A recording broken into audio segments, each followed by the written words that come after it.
Hello there, everybody, and welcome back to the GSL-English Podcast. My name is Gideon, and of course, I'm here, as always, every week to help you speak natural, fluent, and confident English.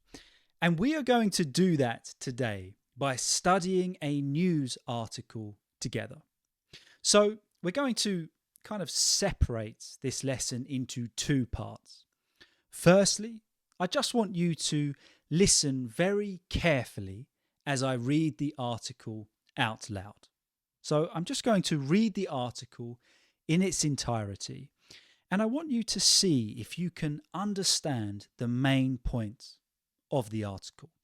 This is a great exercise to test and improve your listening skills. So give it a go.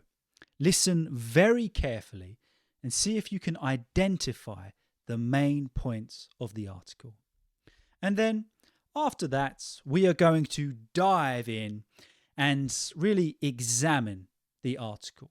We're going to look at pronunciation, vocabulary, and expressions. So you will come away from this episode with a lot of information today and definitely feeling a little bit more confident in your English. Hopefully speaking more fluently and naturally, because as you all know, that's my goal. The article that we are going to look at today is entitled, "Laughter is Universal. Why do humans laugh?" So as I said, I'm now going to just read the article in its entirety, but I want you to listen very carefully. Grab a cup of tea if you want. Grab a cup of coffee or any drink of your choice.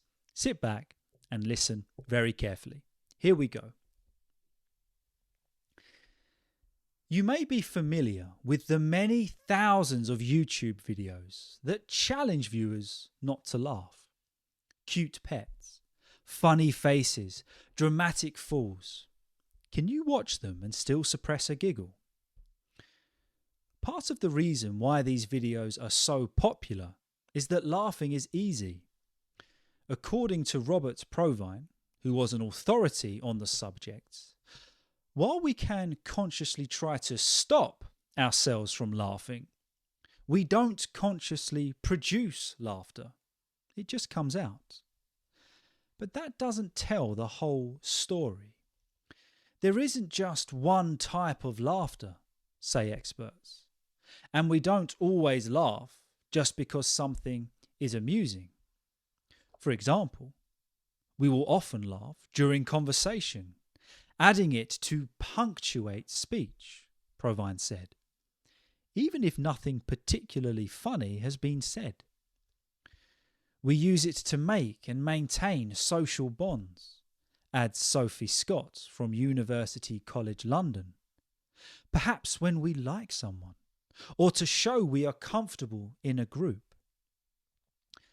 Scott calls it a social emotion, and studies have shown that we are about 30 times more likely to laugh with others than when alone. It is infectious. If we see someone else doing it, there's a good chance we'll join in. And while we might also use laughter to help us forget something unpleasant, or to deal with a difficult situation, we of course also laugh when we find something genuinely amusing. Some scientists call this Duchenne laughter, the spontaneous laughter that first arrives when we play as children. It's named after Wilhelm Benjamin Armand Duchenne, who first described it in the 19th century. As for the jokes each of us finds funny, it's personal. But one short answer is perhaps it's those that surprise us. However, there are also people who will laugh at the darkest of things, and those who will laugh at the misfortune of others. But most of the time, experts agree, laughing is good for us, socially and even physically. We tend to laugh with our whole bodies. So there you go. That is the article that we are going to look at together today. Let me know in the comments if you got the main points. if you understood what the article was about. And of course, if you need to, go back and listen to that article again. Listen to me reading out loud again. There's nothing wrong with that. We're in absolutely no rush. But if you're ready, let's now break it down and study some of the vocabulary and main points that it brought out. So the first article said this: you may be familiar with the many thousands of YouTube videos that challenge viewers not to laugh. So it states here that there's many YouTube videos out there that challenge us not to laugh. And by challenge, they are basically kind of seeing whether we can avoid laughing through what should be a funny video. Maybe you've watched them yourself. And the idea is that we try not to laugh. And we had this word laugh here. I just wanted to look at a little bit of pronunciation, because this is a great way of really kind of identifying that British pronunciation. You notice that I really elongate that vowel sound. Laugh. Laugh. So if you kind of want to build that particularly southern British accent, laugh, not laugh, laugh. So what do you find funny? I want you to think to yourself, what do you particularly find funny that you would struggle to not laugh at? Maybe it's cat videos. Maybe it's people falling. And it describes here, sometimes there's dramatic falls. And by dramatic, it's describing falls that are sudden and striking. So particularly falls that we didn't see coming. But the question is, whatever it is that makes us laugh, can we watch them and suppress a giggle? And if we suppress something, we're trying to prevent something from being seen or expressed. Sometimes, we might suppress emotion. That can sometimes be a very bad thing, but we suppress emotion so others don't see it. But here, it's talking about suppressing a giggle, which is a laugh. To laugh repeatedly, often in quite an uncontrolled way. So that's the question that the article first presents to us. Can we watch certain videos and hold back from laughing? You might be very good at this. I am not. I don't know why. Particularly when it comes to cat videos. I don't know what it is, but I cannot suppress a giggle when watching a cat video. Maybe you can think of the type of videos that you find it difficult to not laugh at. And then it started off the next paragraph by saying, parts of the reason. So that would suggest that there are more reasons, that part of the reasons that why these videos are so popular is that laughing is easy. And isn't that true? Laughing is easy. And this was somebody called Robert Provine, who it defines as an authority on a subject. If you are an authority on something, you're the big cheese. You're the big dog. You know more about that topic than most. You are an authority on that topic. So Robert Provine here, who was an article on the subject, said that one of the reasons that why these videos are so popular is because laughing is easy. It's not like going to the gym, getting yourself ready and going for a workout, is it? Laughing is easy. And we've got to listen to Robert. He was an authority on the subject. An interesting statement is next made. While we can consciously try to stop ourselves from laughing, and if we do something consciously, we do it in a deliberate, in an intentional way. That is what it means. If we are conscious, we are awake, we are alive. So if we do something consciously, we know that we are doing it. And the pronunciation of this word can be a little bit difficult. So I want us to break it down. Consciously. So con, it's quite an easy bit. Shus, almost like we are telling somebody to be quiet in a library. Shh, shh, consciously. So this is an interesting point. He states that we can consciously, in a deliberate, or we can intentionally try to stop ourselves from laughing. But often, he states we don't consciously produce laughter. We don't intentionally say, right, I'm going to laugh now and do it. It just comes out. And this phrasal verb, just comes out, means that it comes out without trying, without notice. It's not planned.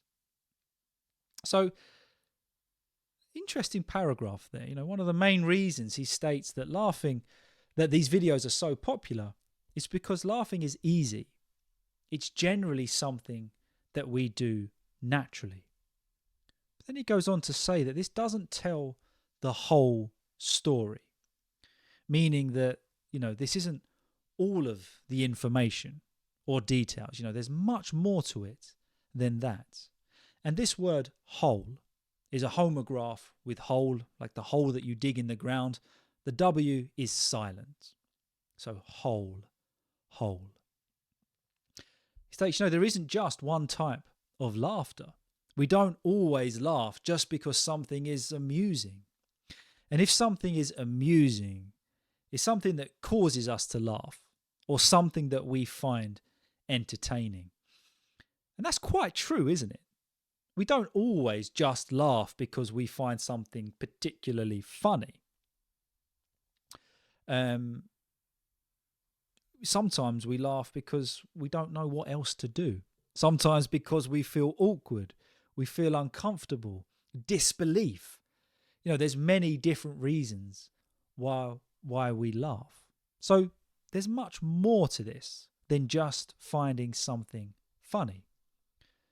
For example, one of the reasons that he gives that we often laugh during conversations, don't we?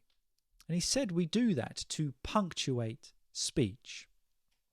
If we think of punctuation in writing, what's it there for? Well, it's there to separate, isn't it? It's there to help us know when to stop, when to pause, when somebody is speaking. Well, here he's saying that laughter is that to when we are speaking. The punctuation effect is the use of laughter as the oral equivalent of punctuation at the end of a spoken phrase or sentence. Or sentence. So, and I was thinking about this, and it's very true, isn't it? That often we do laugh at the end of perhaps speaking or in the middle to punctuate that we are either finished or we are between thoughts. It's not necessarily because something funny has been said. Nothing particularly funny has been said. And when we see nothing particularly here, it's basically saying that nothing worthy of note, nothing that is noticeably funny. This word particularly. I'm going to break the pronunciation down there. Particularly.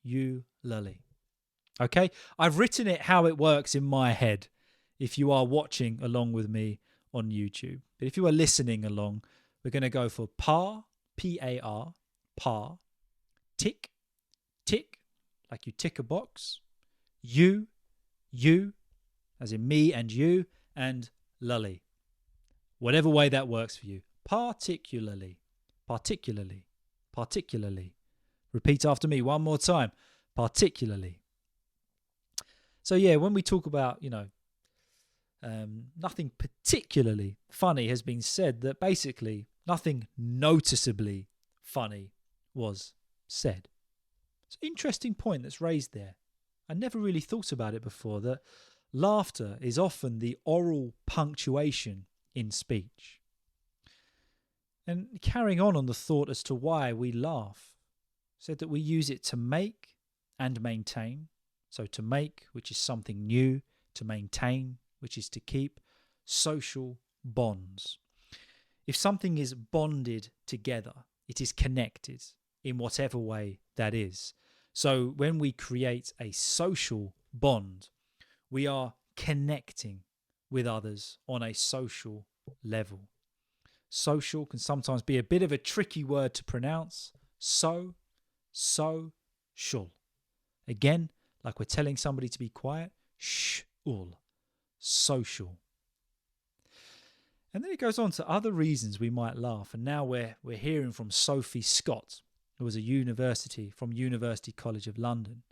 She said that perhaps when we like someone. Now, this is kind of an informal term that's used in British English. That if we like someone, perhaps fancy them. We got romantic feelings for that person. Maybe we like the way they look, or we'd like to be in a relationship with them. We like them. And often when we like someone, we're going to laugh at their jokes, going to maybe giggle at what they say. Maybe that's a reason for laughter. Or sometimes, I love this next point, we laugh simply to show that we feel comfortable. A genuine laughter does often show, doesn't it, that one is comfortable in a particular situation, setting, or group of people. Scott calls it a social emotion. So it's emotion that we feel socially. And I thought that was quite interesting. Studies show that we're 30 times more likely to laugh with others than when alone. And I was thinking of the last time I laughed alone. It's probably when watching something on TV. That's an interesting thought to think about. When was the last time that you actually were on your own and you laughed at something? I think it could happen maybe thinking about a funny memory with family or your pet, whatever. But then it makes the statement that laughter is infectious. If we think of an infectious disease, it can be carried on. It's contagious. Also like a yawn. Have you ever had that where somebody else yawns, you see them doing it, and before you know it, you are also yawning? It's kind of frustrating. You feel like they won. If something is infectious, it's contagious. It carries on to us. It passes on to us. That's true, isn't it? Often when you see somebody laughing, there's a good chance we'll join in. And by good chance, we mean highly likely. And join in, we mean that we're going to participate also in that laughing. I think there's actually a form of, I don't know what it is, but laughing groups. I remember somebody telling me about this, where somebody will just start laughing. Then after a while, you can't help but laugh back. It's infectious. It's contagious. And sometimes we don't always understand while somebody else is laughing, do we? But the enjoyment that they are having, or how much they find something funny, is infectious to us. It also makes us laugh. But it's true that sometimes we use laughter to forget something unpleasant. That prefix un in front of pleasant. Something pleasant is nice, enjoyable, brings us joy. So if something is unpleasant, it causes us discomfort, unhappiness, or revulsion or disagreeable. So sometimes we use that expression to laugh through the pain. So sometimes, laughter can take a much deeper emotional toll, or we're trying to deal with a difficult situation. That can be true, isn't it? Sometimes, something bad happens and all we can do is laugh at it, or our coping mechanism is to laugh. So it states quite a few different reasons why humans laugh there. But then at the end, we very often laugh when something is genuinely amusing. If something is genuine, it's the real deal. It's not fake. It's authentic. So if we find something genuinely amusing, it honestly entertained us, or we honestly found it funny. Now, some scientists call this the Duchenne laughter. And the Duchenne laughter is the spontaneous laughter. If something happens spontaneously, it happens without much thought. It's performed or occurred as a result of a sudden impulse or inclination. So if something is spontaneous, we don't think about it too much. Might be sitting around with our family, don't know what to do. So we say, let's jump in the car and drive to the beach. It's spontaneous. It's impulsive. Or maybe you see that bag that you've wanted to buy for ages. You walk past and you think, I'm going to buy it. You spontaneously, impulsively act on your inclinations and you buy it. Well, we have sometimes spontaneous laughter, which they call the Duchenne laughter. That's when we play as children. When you see children playing, they're just naturally, genuinely laughing, often for no reason. And it's named after, I know I butchered this name when I read it. I did practice it. Guillaume Benjamin Armand Duchenne. It's the last time I'm going to read that name, I promise. And he first described it in the 19th century. Lovely word, spontaneous. So, something that happens without premeditation. We just go for it. We just do it. And then it talks about the jokes that each of us find funny. And isn't it true that it's a very personal thing? Humour is a very, very personal thing. What one of us finds funny, another might not. You can't force somebody to find something funny. But often it states that, what we do find funny is something that surprises us. But it is personal. It's dependent on ourselves. It's dependent on our own humour. There are people that laugh at the darkest of things. You might have heard of dark humour, which is finding very inappropriate things funny. It can often split the boundaries of humour. Someone might find it funny, another might find it extremely offensive. It just depends on your taste. Or some people laugh at the misfortune of others. This perhaps isn't the misfortune of somebody just falling down, but probably the deeper misfortune. But again, as long as it is within the boundaries and the realm of respecting other humans. But, some people do have very, very different humours, different sense of humours, don't they?